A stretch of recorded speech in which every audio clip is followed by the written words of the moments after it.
Jeg hedder Sandra Ladegaard Nielsen. Jeg er 15 år. Jeg går på Vinderup Realskole. Og jeg er lige her kommet med i det handicapformidling. Det er jo meget fedt at være sammen med nogle andre, nogen der selv sidder i samme situation. Du har spillet CS i lang tid, Sandra. Ja. Fortæl lidt omkring spillet, og hvorfor du spiller det. Jamen, jeg spiller det, fordi jeg synes, det var rigtig sjovt, og man kan møde andre spillere. Nu har jeg spillet i næsten 4.000 timer. Der er det i 2017, så...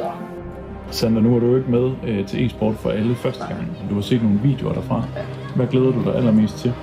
Jeg glæder mig allermest til at møde de andre, for at se, hvad de spiller, fordi der er jo mange muligheder for at spille. Og så er jeg jo også lige kommet på hold i For Real. Det er også en del af handicapformidling. Og der skal vi spille mod Hybrid. Det er også en del af handicapformidling. Og den glæder jeg til at måske få til at spille, hvis vi har mulighed for det. Hvis vi er gode nok. Det er det, jeg tænker, vi er.